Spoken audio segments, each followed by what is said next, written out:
Hello everyone, James here. Today we'll be talking about the mid-range Viserai list that I won the second Singapore Skirmish with at Bricks Play last week.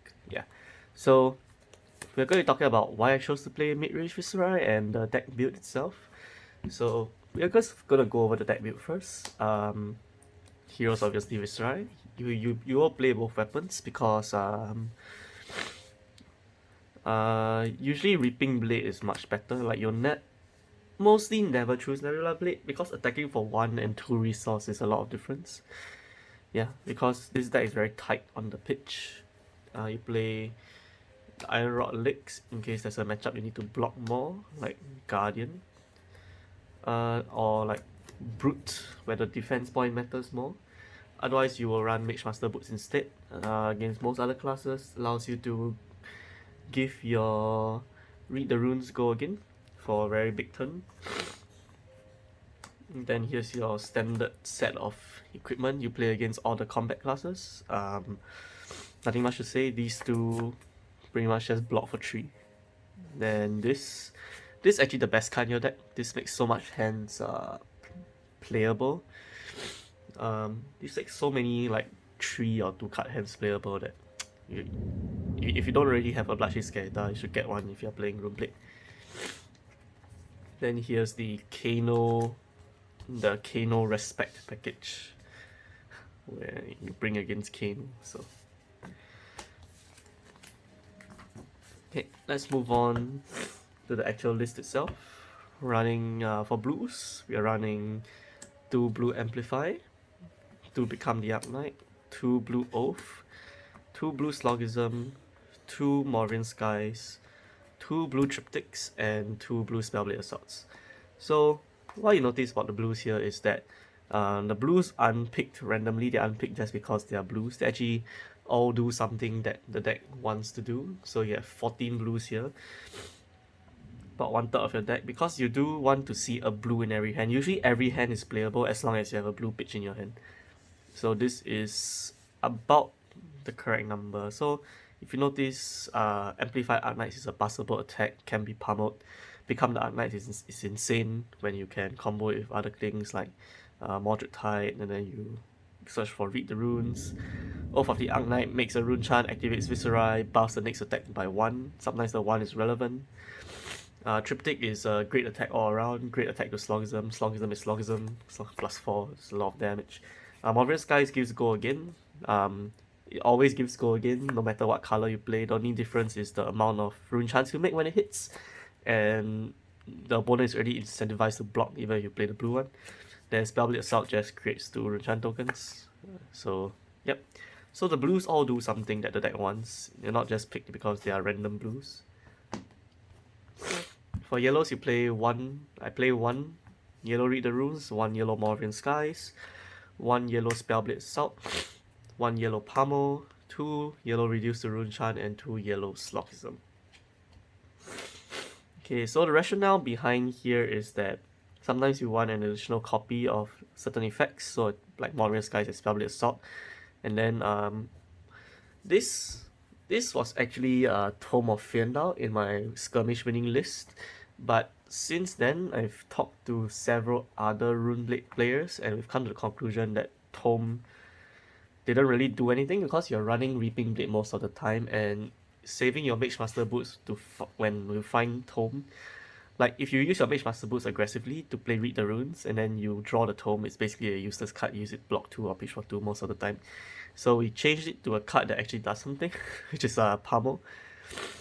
Because in the top 8s of events where your lists are like readily available, like for example in the top 8 of in the finals of the Bricks Play Skirmish, I'm playing against Singapore #1 Eugene Pua. Basically he knew my entire list, so that allowed him to play that let him play Zephyr Needle over the second Harmonized Kodachi, because he knows that I only have one one Reduce the Rune Chant rate. So I only have one way to break the needle. Yep. So in the list, when in the games where they have full knowledge of your deck list, they have to play around the third pummel. Yep. Then the rest is just generic defense reactions, logism blocks, bumps for 5, pretty good.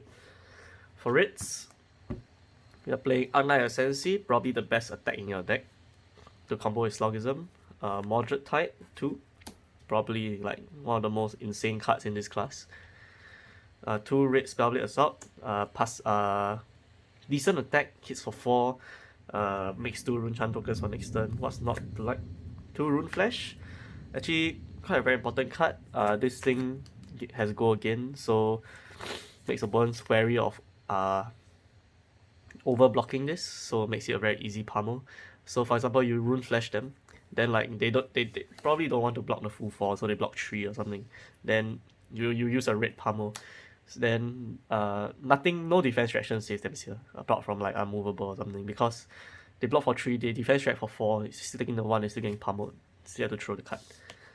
So 4 attack cards are actually very important in this deck. Speaking of pummels, we're already playing the 2 red pummels because pummel's good. Then we are playing 1 red reduce and 1 oath. Red oath. Oath is like a Slogism impersonator, except it creates 1 extra rune chant. So sometimes it's like important because like it gives you the extra rune chant to play this. It gives you extra rune chant to play this, or the extra rune chant to play this even. Yep. 2 amplify the Unlight, 2 read the runes, and 2 rattle bones. Rattle bones is a very interesting card. It makes blocking very difficult for your opponent because sometimes if like you have like two arcane damage, like normally if you are at a high enough life total, that it might be correct to take it. But because the deck runs Rattle Bones, it means that he runs the risk of allowing you to play Rattle Bones at instant speed, and then getting another attack through. So this card creates lots of mind games for the opponent. So yeah. So moving on to why I chose to play this list over OTK at the Bricks Play Skirmish event. Mostly because of the changes in the meta after Drone of Brutality got banned. Before Drone of Brutality got banned, Ira was actually playing much more defensively. They were playing more defense reactions, they were playing more blues, and the game plan was just to fatigue you out with Drone, right? But now, after Drone of Brutality got banned, you're seeing more and more Iras play things like cutting sigils, they're playing push the points, they're playing hurricane technique. So they're cutting down like blues for more raids in their deck. So that means that actually it's a bit more risky to play OTK because Ira can have these like nuts turns where he does like 20 plus damage to you. And basically because OTK like never pressures the opponent ever, the Ira is going to have like a full grip of cards every turn to beat you with. So I found it increasingly difficult to get there as OTK Runeblade. The warrior matchup for OTK is still good because you can 1-for-1 their attack reactions with your defense reactions. It's good until they play Iron Song Determination, but usually the matchup's pretty good. Yeah, but I feel that this deck has like covers more bases against more decks because like this deck is a very aggressive tempo based deck. So if when you catch Ira with a hand that is like 2 reds, a yellow, and a blue, it really makes blocking against rune chants really awkward for them. And then if they do block the rune chants, then their next turn is very weak because they don't have cards to pitch to Kodachi plus Pounding Gale or Torrent of the Tempoyu. Yeah. So moving on to the playstyle of this deck. This deck is requires a very different mindset from the OTK version. In the OTK version, it's a very defensive mindset. You always like block, try to stay alive, try to build up your rune chants. But this deck, you want to take damage aggressively to preserve your hand. Like if you take 3 damage, but then you keep the 1 hand card, I think it's worth it in this deck because you're going to push back much harder than what they pushed you with the 1 card in hand. So every card matters in this deck. And then the deck also, the way you play this deck is you need to calculate like maximum damage output of every hand before like when you end your turn and you draw your full grip, you need to calculate how much damage can this hand do. And if I lose a card, how much damage do I lose if I lose this card? If the answer is 0, then you use the card to block, right? Because preserving your life total means you can take hits later on to preserve some other cards. So if the answer is you lose 0 to like 1 damage, sometimes it's better to just block with the card. Yeah, so about the state of Runeblade in the current meta, I feel like as long as Ira is a good deck, this is a very good deck. Actually tested against Eugene the Tuesday after the event, because he wanted to. Yeah, he did win the flagship game Skirmish. Congratulations, Eugene, by the way. Finally, Singapore #1 winning a local skirmish. Yeah, tested with him on the Tuesday after the event, after this, and then I think I only lost like 1 or 2 games. Yep, and also even won a few games where he did the Fine Center combo on me. So that means the deck is very resilient. You can actually sit there and set up for a few turns. What I did during the Fine Center is basically like, oh my god, this is the nuts hand, but during the 5 senators, you just keep all these setup cards, and then you just block with everything else that's like an attack.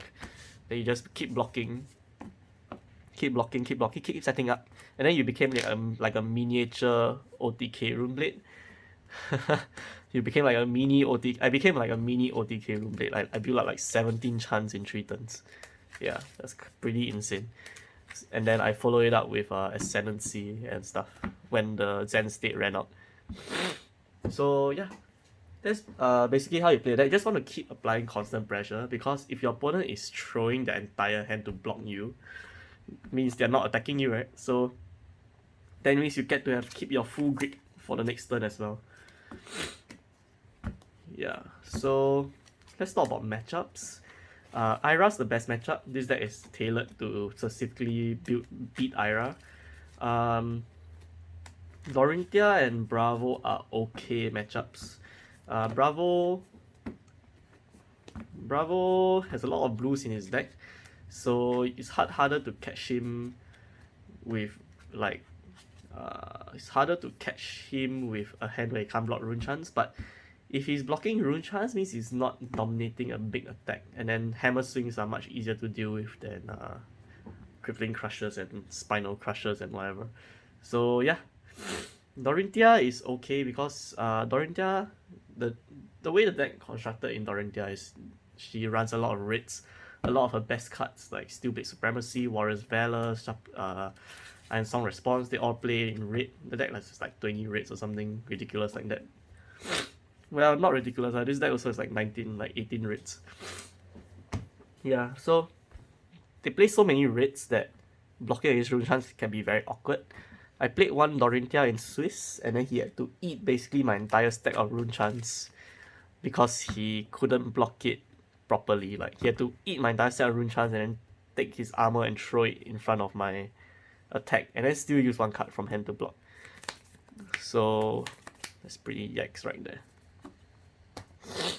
Apart from those, let's move on to bad matchups, right? Bad matchups would be Kano, because you have to bring in all these, and then like I don't see I think you should still play this against Kano, because you're using your blues to prevent Arcane, right? So this basically cheats cost for 1 turn. Like you probably play something like this against Kano, I feel, because you can't really take his attacks aggressively unless it's like scouting, unless it's like those flat damage attacks like Scouting Ray, Snapback or whatever. But like I mean, come on, are you really like not blocking Sonic Boom, Aether Flare, Aether Spindle? Like Lesson in Lava, that seems kind of dumb. Yeah, so that's Kano. Bad matchup also Rhina, because Rhina gonna intimidate away all your good cards, like he's gonna RNGesus away all your like actual. Oh, he's gonna RNGesus away all your bricks in your hand. Then you're gonna have to block with your actual good cards to not die. So that's bad. Azalea basically doesn't exist right now. Hopefully with Monarch, she can make a resurgence, because yeah, the deck right now is not very good. Mechanologist. Mechanologist is interesting. They don't have a lot of on-hit effects, so you can take damage very aggressively. So it's probably a pretty good matchup, because like Pistol Dash. Pistol Dash probably a pretty good matchup, because you can just take all the damage aggressively. Oh, this is the nuts hand, by the way. You just and then you pummel it, and they lose the game. Yeah, Mechanologist is a good matchup. They don't have many on-hit effects, and then if they are pitching to block rune chance, they are not boosting, like they're not playing like 0-60s or that boosting. So Pistol Dash means they're only swinging you 2 pistols a turn. You basically buy like a few turns with your armor against that. Yep. So what else is there? The mirror is interesting. The mirror, I think this version is good against OTK as well, because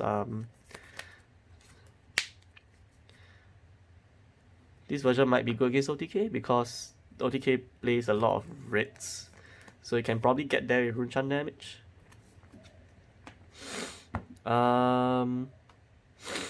Let's see. What else is there actually? I think that's it for now. Yeah, so your best matchup is Ira, which is good since most of the field is Ira. Like, you can realistically expect 50 to 60% of your matches in any event to be Ira right now. So yeah, this is my list and my thoughts on the deck. I think the deck right now is in a pretty good position, because it's well matched up against both Ira and Dorinthia, both like meta decks. For some context, in the Big Space Skirmish, I played Ira,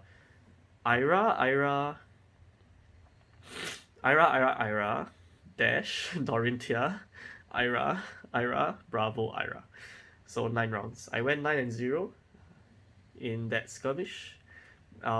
Most of the Ira games were pretty one-sided, except for the finals against Eugene, because like Eugene's a very good player, and he basically found out like a lot of what the deck's like pressure points are, like where he needs me, like where to attack me to make me eat a lot of damage. Like I think I took an entire Command and Conquer. I took an entire Command and Conquer for 7. Yeah, that brought me down to like 2 health. Because I couldn't afford to block with all the cards in my hand, and then not attack him next turn, you know. Yeah, so he definitely found the pressure points to make me eat damage. So that was pretty close. I went down to 1 in that match in the finals. Yeah, but like I said, I tested the deck against him and I went like 6-1 or something like that throughout the night. So then he tell me, just pray no one plays this lah. Yeah. So yeah, that's my thoughts on Runeblade right now. Runeblade is definitely my favorite class, if you couldn't tell. If you couldn't tell, Runeblade is my favorite class. So glad to finally land on a build that's working and that's like I'm very comfortable with right now. Yep. So if you guys got any questions, do leave them in the comments below. I'll try my best to answer all the questions. If you stuck around so long, thanks so much for watching my like random rambling, like my low quality videos. Thanks so much for watching. We will see you guys when Monarch releases. Very excited to build all the new decks from Monarch. Very excited to open some Monarch. I hope to bring you like actually some pre-release videos, actually like videos of pre-release. Like I go to the various shops, like film some videos. Very excited to do that. So you can probably keep a watch out for that in the future.